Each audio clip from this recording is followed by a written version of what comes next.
নমস্কার, কেমন আছো সবাই? মিষ্টি বঙ্গালের আর একটা নতুন ব্লগে আমি সুদীপ্তা তোমাদের সকলকে স্বাগত জানাই।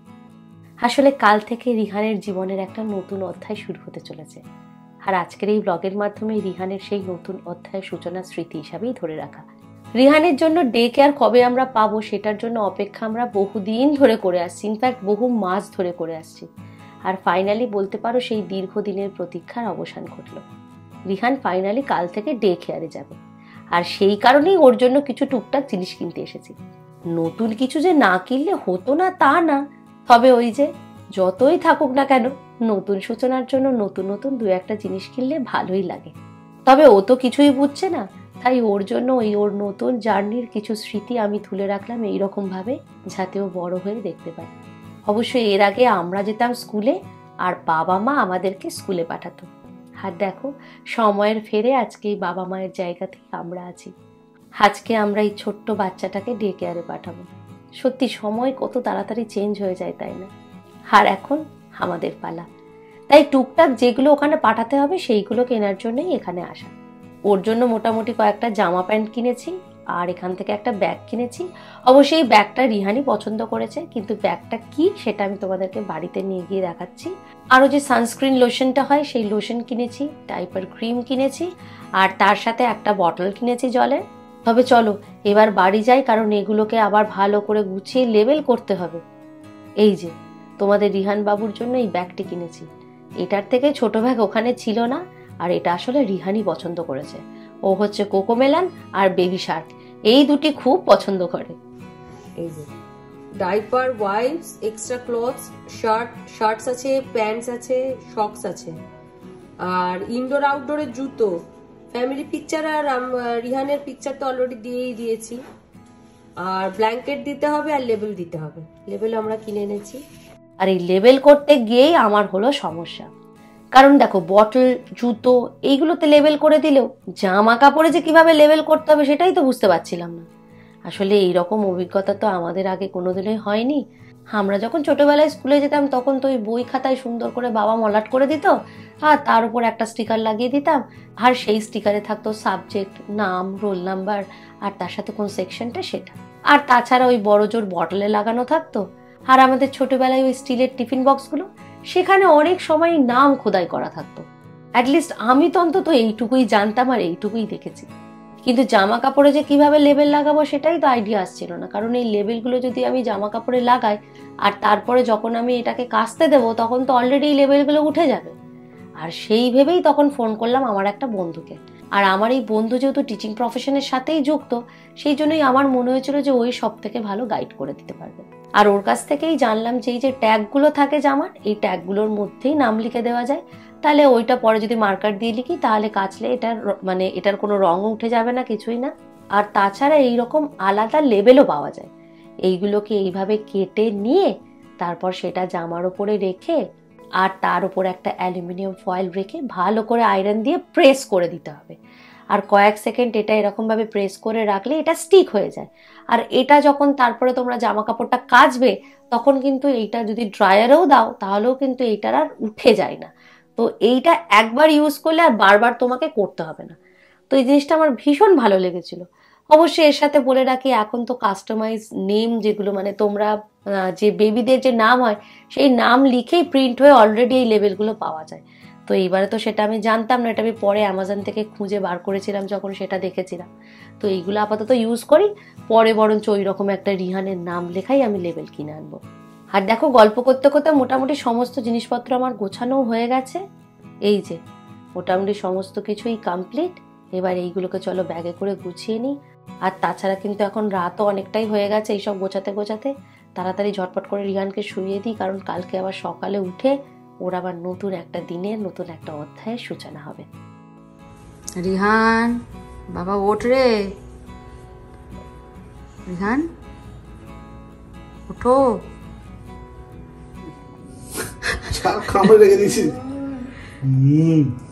সকালে মোটামুটি ব্রাশ করে রিহানের প্রথম কাজ থাকে ওয়েট মেশিনে উঠে পড়া। এটা আমরা রোজ না করলেও ও কিন্তু প্রতিদিনই করে।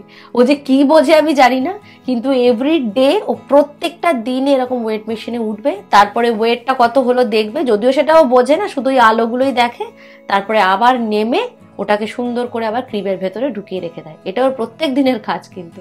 এবং প্রত্যেক দিনই মোটামুটি যেগুলো করে থাকে, সকালবেলায় উঠে একটু খেলাধুলো করা বা আদার্স ও যে দুষ্টুমিগুলো করে সেগুলো আজকেও করছিল।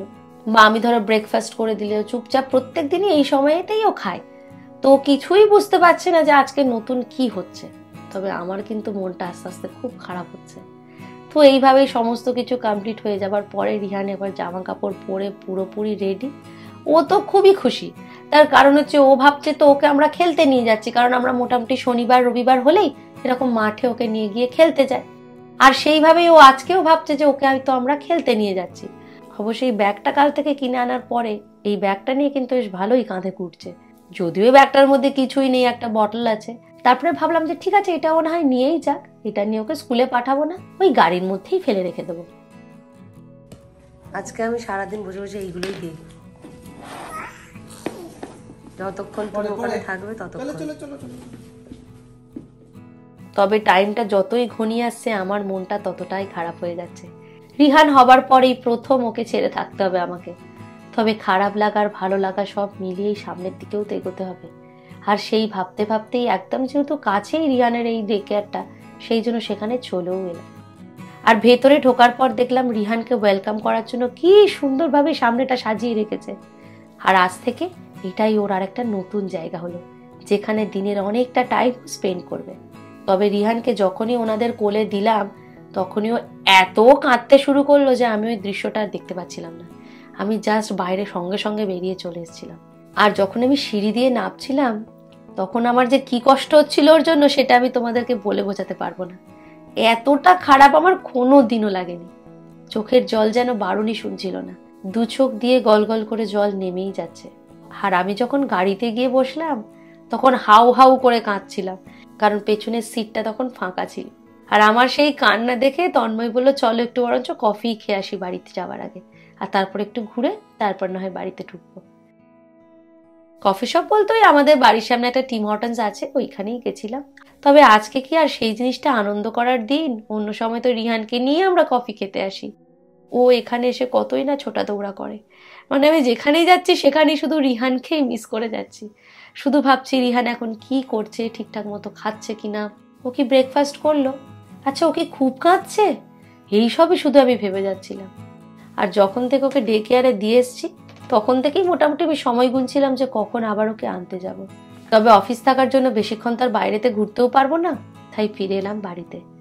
তবে বাড়িতে ঢুকে এই কষ্টটা যেন আরো দ্বিগুণ হয়ে গেল, কারণ চতুর্দিকে ছড়িয়ে আছে ওর খেলনাগুলো। আর এই ফিলিংসটা যে কি সেটা হয়তো তোমাদেরকে বলে বোঝাতেও পারবো না। তবে আমি জানি যে যেসব মায়েরা যে কোনো কারণেই হোক না কেন, সেটা বাচ্চাকে স্কুলে দেওয়ার জন্য হতে পারে বা অফিস জয়েনের জন্য হতে পারে, প্রথম যেদিন তার ছোট্ট বাচ্চাটাকে ছেড়ে থাকতে হয় সেদিন ঠিক সবাই এই ফিলিংসটাই করে। এই মায়েদের অনুভূতিটা কিন্তু কারোর জন্যই আলাদা হয় না। আর বিশ্বাস করো এখন যে তোমাদেরকে আমি বলছি, এখন আমি রীতিমতো কেঁদে ফেলছি। তবে ভাবলাম যে এভাবে এত মন খারাপ করে কতক্ষণ আর চুপচাপ বসে থাকবো না, বরঞ্চ কাজে মন লাগাই, এই রিহানের জিনিসপত্রগুলোই বরঞ্চ একটু ঠিকঠাক করে রাখি। আর অনেকদিন আগে থেকেই আমরা রিহানের জন্য এরকম দুটো গেট কিনে এনেছিলাম যাতে কিচেনে ওনা ঢুকতে পারে, কিন্তু রিহানের জন্য তো সেটা লাগাতেও পাচ্ছিলাম না। তাই আজকে যেহেতু সময় পেয়েছি বা ও যেহেতু এইখানে নেই, সেই জন্য কিন্তু এইটা আমরা ভালো মতো লাগিয়ে নিতে পারবো। তবে ও যখন বাড়ি ফিরে এসে দেখবে তখন যে ও কি ভাববে বা ও যে কি করবে সেটা জানি না, কারণ ও এখন হাত বাড়িয়ে কিচেন কাউন্টারের টপের সামনের দিকে যা যা থাকে সব নিয়ে নিতে পারে। আর সব থেকে বিপজ্জনক জিনিস যেটা, সেটা হচ্ছে ওভেন। ও ওভেনের নবগুলো অনেক সময় ঘুরিয়ে দেয়, আর সেই জন্যই আরো সাত তাড়াতাড়ি এই গেটটা কিনে আনা। তবে আমিও এটা মনে করি যে ঘরের কাজে আজকে যতটা মন দেবো ততটাই ভালো থাকবো। আর তার সাথে বারবার ঘড়িটার দিকে তাকাচ্ছি যে কখন 12টা বাজবে, কারণ প্রথম দিনেই মোটামুটি বলেছে যে ওকে 12টার সময় নিয়ে চলে যেতে। অবশ্য তন্ময় কিছুক্ষণ আগে ফোন করেছিল, তখন ওখান থেকে জানানো হয়েছে যে রিহান প্রথমে কান্নাকাটি করলেও এখন মোটামুটিও ঠিক আছে, তো আমরা আমাদের সময় মতোই নিয়ে যেতে পারি। তবে আমার তো মন মানছে না। আমি বলেছি না, রিহান ওখানে যতই ভালো থাকুক না কেন, আমার প্রচন্ড মন খারাপ, আমি আমার ছেলেটাকে আজকে অন্তত নিয়ে আসি।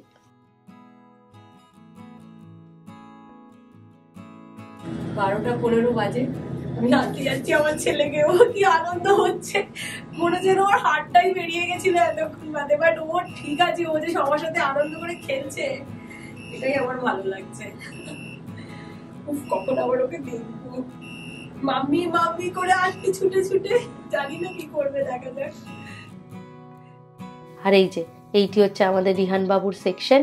এইখানটার মধ্যে বটল, জ্যাকেট বা কোনো ধরো ব্যাগ যদি থাকে সেগুলো এখানটায় ঝুলিয়ে ভেতরে ঢোকে, তো সেটার ব্যবস্থা এখানে আছে। আর রিহানের দিকে যখনই চোখ পড়লো দেখলাম একটি জ্যাকেট পরে বসে আছে। আসলে সকালে তো ওরা রোজই দুবার করে খেলতে যায়, আর সেই জন্য আজকে যেহেতু খুব ভালো ঠান্ডা হাওয়া দিচ্ছিল সেই জন্য ওকে জ্যাকেটটা পরিয়ে দিয়েছে। আর তাছাড়া আমাদেরকে যেই ঘাড় ঘুরিয়ে দেখেছে, ব্যাস কি কান্না ছেলের, বাপ রে বাপ। তবে ওখান থেকে ফেরার পথে যেখানে ও রোজ খেলে সেখানেই আবার নামিয়ে দিতেই ওর আবার ছুট। ছেলে যেন আবার প্রাণ ফিরে পেল। অবশ্য ছেলের সাথে আমিও আজকে প্রাণ ফিরে পেলাম আবার যেন মনে হচ্ছে। তবে মোটামুটি 1 থেকে 2 সপ্তাহ এইরকমই টাইম লাগবে, কারণ প্রথম কোনো বাচ্চা 1 সপ্তাহ বা 2 সপ্তাহ টাইম নিয়েই নেয় যে একটা নতুন পরিবেশের সাথে নিজেকে মানিয়ে নেওয়ার বা নিজেকে অ্যাডজাস্ট করে নেওয়ার। তারপরে যখন আস্তে আস্তে অ্যাডজাস্ট হয়ে যাবে তখন ফুল ডেই ওইখানে থাকবে। আর মোটামুটি বলতে পারো এই ছিল রিহানের প্রথম দিনের গল্প। আর যখনই রিহানকে বাড়িতে নিয়ে আসলাম, বাড়িতে এসে তারপরে সঙ্গে সঙ্গে ও যখন গেটটা দেখলো, ব্যাস ও তো আবার কান্না শুরু করে দিল। কারণ ওই গেটটা খুলে তো কিছুতেই কিচেনে ঢুকতে পারছিল না, আর ওই কিচেন হচ্ছে সব থেকে পছন্দের জায়গা। তবে আজকে আমরা সন্ধ্যেবেলা গেছিলাম তান্দুরি ফ্লেমে খেতে। অবশ্য আজকে এখানে আসা কিন্তু শিল্পাদের জন্যই। ওরা অ্যাকচুয়ালি নতুন একটা গাড়ি কিনেছে, আর সেটার জন্য ওরা আজকে ট্রিট দেবে আমাদের। আর সেই সাথে আজকে আবার দিদি আর ভাইয়ের দেখা হবে। তো আমরা মোটামুটি বাইরেই ওয়েট করছিলাম। তারপর ওরা যখন চলে এলো তখন আমরা একসাথেই ভেতরে ঢুকলাম। আমরা কানাডাতে আসার পর সব থেকে বেশি ইন্ডিয়ান খাবার যে রেস্টুরেন্টটাতে খেয়েছি সেটা কিন্তু এই তান্দুরি ফ্লেমস। আর সত্যি যারা তোমরা মিসিসাগাতে আছো বা আরো অনেকগুলো এর তো চেন আছে, তো তোমরা ওই সব জায়গাতে গিয়ে কিন্তু একবার হলেও তান্দুরি ফ্লেমসে ট্রাই করতে পারো। এখানে অনেকেই কিন্তু এই তান্দুরি ফ্লেমসে আসতে খুবই পছন্দ করে। আর এই সামনেটাতেই আছে টেকআওয়ের কাউন্টার, এখানে খাবার দাবার অর্ডার দিয়ে তোমরা নিয়ে যেতে পারো। আর তার পাশেই আছে ড্রিঙ্কসের কাউন্টারটা। তবে প্রথমে মোটামুটি বেশ ভালোই ভিডিও তুলছিলাম। তারপরে রিহান যখনই দেখতে পেল, ও মোটামুটি ফটোগ্রাফি আর ভিডিওগ্রাফি দুটোই স্টার্ট করে দিল। তাই অগত্যা সমস্ত কিছু বন্ধ করেই রাখতে হয়েছে। তবে ও কিন্তু আজকে বেশ ভালোই মজা করেছিল দিন। তারপর রিহান এমন ছোটাছুটি শুরু করলো যে ওকে সোজা নিয়ে গিয়ে টেবিলে। তবে অন্য সময় যেরকম ভাবে আমরা ঘুরে দেখে আরাম করে খাই, এবারে তো আর সেটি হবে না।